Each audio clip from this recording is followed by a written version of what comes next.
Primeira carta a Timóteo, capítulo 1. Paulo, apóstolo de Cristo Jesus por ordem de Deus, nosso Salvador, e de Cristo Jesus, a nossa esperança, a Timóteo, meu verdadeiro filho na fé. Graça, misericórdia e paz da parte de Deus Pai e de Cristo Jesus, o nosso Senhor. Partindo eu para a Macedônia, roguei-lhe que permanecesse em Éfeso para ordenar a certas pessoas que não mais ensinem doutrinas falsas e que deixem de dar atenção a mitos e genealogias intermináveis que causam controvérsias, em vez de promoverem a obra de Deus, que é pela fé. O objetivo desta instrução é o amor que procede de um coração puro, de uma boa consciência e de uma fé sincera. Alguns se desviaram dessas coisas, voltando-se para discussões inúteis, querendo ser mestres da lei, quando não compreendem nem o que dizem, nem as coisas acerca das quais fazem afirmações tão categóricas. Sabemos que a lei é boa, se alguém a usa de maneira adequada. Também sabemos que ela não é feita para os justos, mas para os transgressores e insubordinados, para os ímpios e pecadores, para os profanos e irreverentes, para os que matam pai e mãe, para os homicidas, para os que praticam imoralidade sexual e os homossexuais, para os sequestradores, para os mentirosos e os que juram falsamente, e para todo aquele que se opõe à sã doutrina. Esta sã doutrina se vê no glorioso Evangelho que me foi confiado, o Evangelho do Deus bendito. Dou graças a Cristo Jesus, nosso Senhor, que me deu forças e me considerou fiel, designando-me para o ministério, a mim que anteriormente fui blasfemo, perseguidor e insolente, mas alcancei misericórdia porque eu fiz por ignorância e na minha incredulidade. Contudo, a graça de nosso Senhor transbordou sobre mim com a fé e o amor que estão em Cristo Jesus.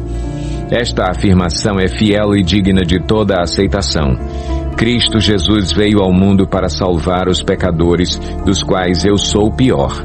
Mas por isso mesmo alcancei misericórdia, para que em mim, o pior dos pecadores, Cristo Jesus demonstrasse toda a grandeza da sua paciência, usando-me como um exemplo para aqueles que nele haveriam de crer para a vida eterna. Ao Rei eterno, o Deus único, imortal e invisível, sejam honra e glória para todo o sempre. Amém. Timóteo, meu filho, dou-lhe esta instrução segundo as profecias já proferidas a seu respeito, para que, seguindo-as, você combata o bom combate, mantendo a fé e a boa consciência que alguns rejeitaram e por isso naufragaram na fé. Entre eles estão Himeneu e Alexandre, os quais entreguei a Satanás para que aprendam a não blasfemar. 1 Timóteo, capítulo 2. Antes de tudo, recomendo que se façam súplicas, orações, intercessões e ações de graças por todos os homens, pelos reis e por todos os que exercem autoridade, para que tenhamos uma vida tranquila e pacífica, com toda a piedade e dignidade. Isso é bom e agradável perante Deus, nosso Salvador, que deseja que todos os homens sejam salvos e cheguem ao conhecimento da verdade. Pois há um só Deus e um só mediador entre Deus e os homens, o homem Cristo Jesus, o qual se entregou a si mesmo como resgate por todos. Esse foi o testemunho dado em seu próprio tempo. Para isso fui designado pregador e apóstolo, digo-lhes a verdade, não minto, mestre da verdadeira fé aos gentios. Quero, pois, que os homens orem em todo lugar, levantando mãos santas, sem ira e sem discussões. Da mesma forma, quero que as mulheres se vistam modestamente, com decência e discrição, não se adornando com tranças e com ouro, nem com pérolas ou com roupas caras, mas com boas obras, como convém a mulheres que declaram adorar a Deus. A mulher deve aprender em silêncio, com toda a sujeição. Não permito que a mulher ensine, nem que tenha autoridade sobre o homem. Esteja, porém, em silêncio, porque primeiro foi formado Adão e depois Eva. E Adão não foi enganado, mas sim a mulher que, tendo sido enganada, tornou-se transgressora. Entretanto, a mulher será salva, dando à luz filhos, se elas permanecerem na fé, no amor e na santidade, com bom senso. 1 Timóteo, capítulo 3. Esta afirmação é digna de confiança. Se alguém deseja ser bispo, deseja uma nobre função. É necessário, pois, que o bispo seja irrepreensível, marido de uma só mulher, moderado, sensato, respeitável, hospitaleiro e apto para ensinar. Não deve ser apegado ao vinho, nem violento, mas sim amável, pacífico e não apegado ao dinheiro. Ele deve governar bem sua própria família, tendo os filhos sujeitos a ele com toda a dignidade. Pois, se alguém não sabe governar sua própria família, como poderá cuidar da Igreja de Deus? Não pode ser recém-convertido para que não se ensoberbeça e caia na mesma condenação em que caiu o diabo. Também deve ter boa reputação perante os de fora, para que não caia em descrédito nem na cilada do diabo. Os diáconos igualmente devem ser dignos, homens de palavra, não amigos de muito vinho, nem de lucros desonestos. Devem apegar-se ao mistério da fé com a consciência limpa. Devem ser primeiramente experimentados, depois, se não houver nada contra eles, que atuem como diáconos. As mulheres igualmente sejam dignas, não caluniadoras, mas sóbrias e confiáveis em tudo. O diácono deve ser marido de uma só mulher e governar bem seus filhos e sua própria casa.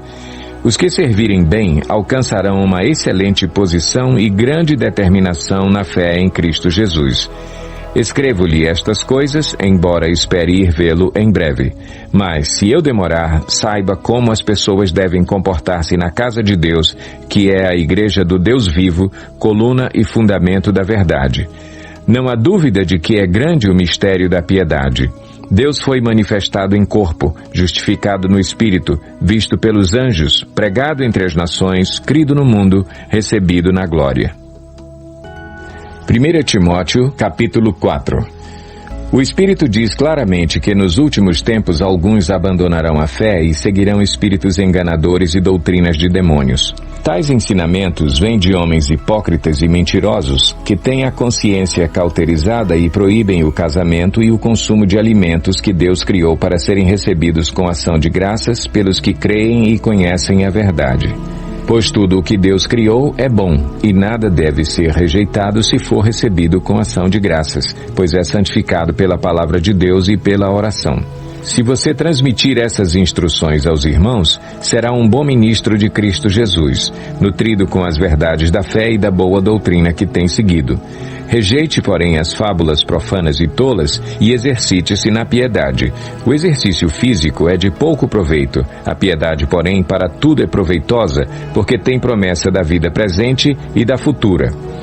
Esta é uma afirmação fiel e digna de plena aceitação.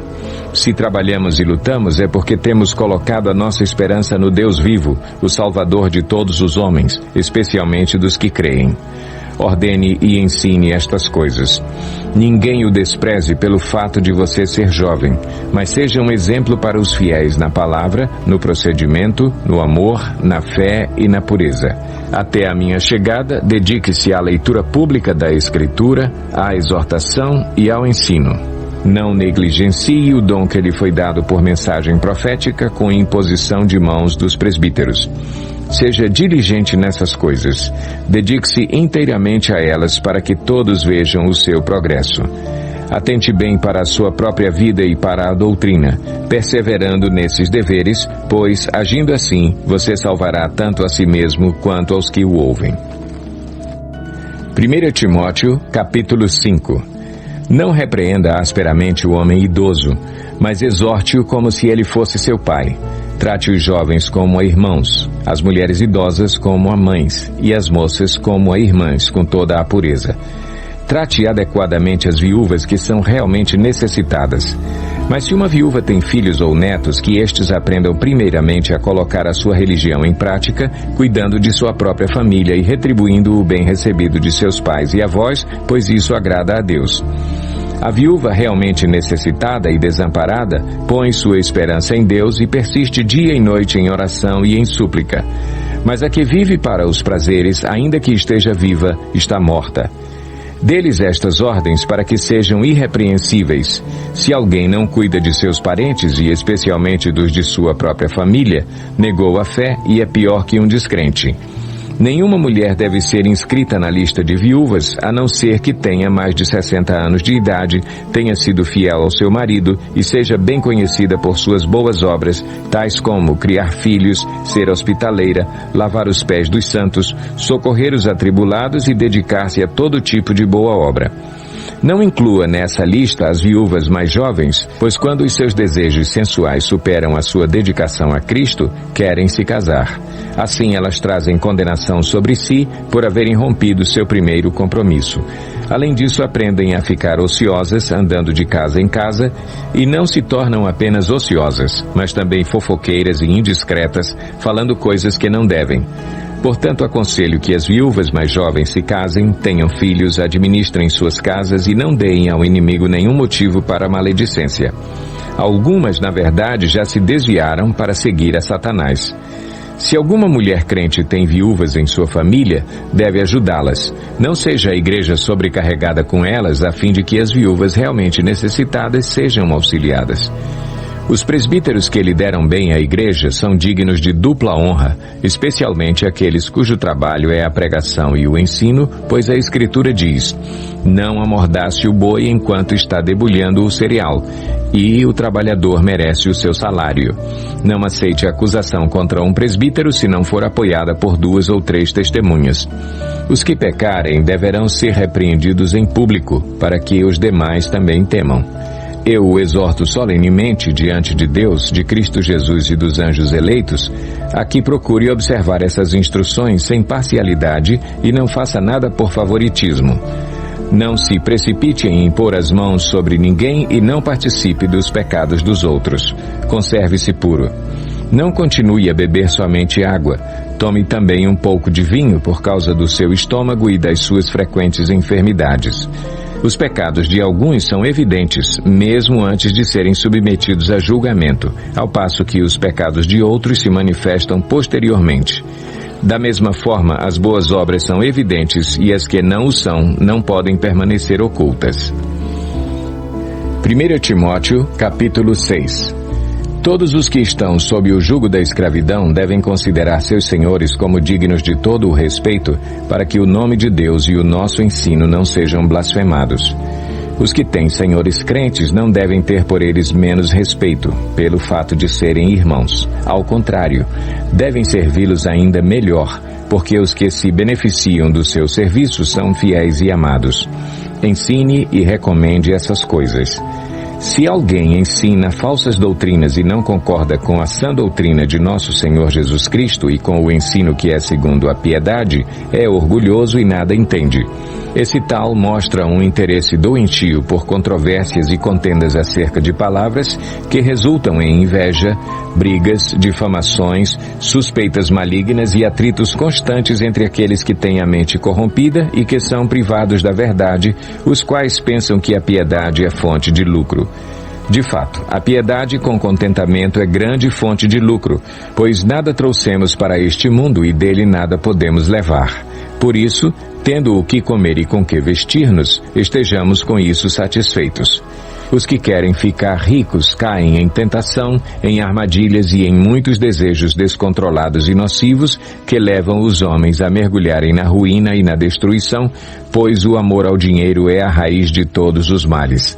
Algumas pessoas, por cobiçarem o dinheiro, desviaram-se da fé e se atormentaram com muitos sofrimentos. Você, porém, homem de Deus, fuja de tudo isso e busque a justiça, a piedade, a fé, o amor, a perseverança e a mansidão. Combata o bom combate da fé. Tome posse da vida eterna para a qual você foi chamado e fez a boa confissão na presença de muitas testemunhas. Diante de Deus, que a tudo dá vida, e de Cristo Jesus, que diante de Pôncio Pilatos fez a boa confissão, eu lhe recomendo: guarde este mandamento imaculado e irrepreensível até a manifestação de nosso Senhor Jesus Cristo, a qual Deus fará se cumprir no seu devido tempo. Ele é o bendito e único soberano, o Rei dos reis e Senhor dos senhores, o único que é imortal e habita em luz inacessível, a quem ninguém viu nem pode ver. A ele sejam honra e poder para sempre. Amém. Ordene aos que são ricos no presente mundo que não sejam arrogantes, nem ponham sua esperança na incerteza da riqueza, mas em Deus, que de tudo nos provê ricamente para a nossa satisfação. Ordene-lhes que pratiquem o bem, sejam ricos em boas obras, generosos e prontos a repartir. Dessa forma, eles acumularão um tesouro para si mesmos, um firme fundamento para a era que há de vir, e assim alcançarão a verdadeira vida. Timóteo, guarde o que lhe foi confiado. Evite as conversas inúteis e profanas e as ideias contraditórias do que é falsamente chamado conhecimento. Professando-o, alguns desviaram-se da fé. A graça seja com vocês.